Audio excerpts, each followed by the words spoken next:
Brilliance and genius will always defeat brute force and strength. This is a game that has been played between Adolf Anderssen and Lionel Kieseritzky over 150 years ago, and yet, to this day, it is remembered as the Immortal Game. In this position, both of the white rooks are hanging, and it seems like white will have to give up one of the two. And since rooks are pretty valuable in chess, you would imagine that white is going to save one of these.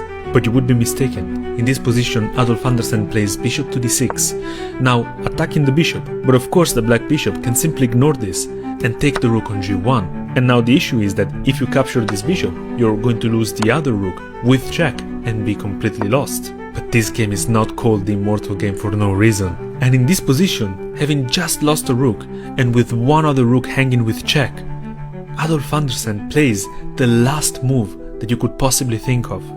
e5.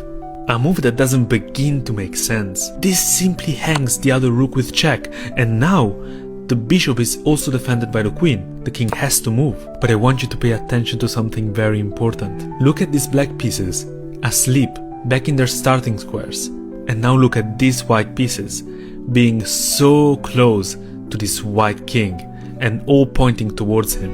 In chess, piece activity is the real king. And after black plays knight to a6 to prevent this check from the knight, this is where we see the point of the incredible idea that white was preparing with e5. e5 cut the communication of the black queen with the g7 square, which now allows the very precise knight to g7 check. If it wasn't for this pawn, the knight would be simply hanging and black would be winning. But in this situation, black is now forced to move the king to d8. And you might think, so what? There are no more checks.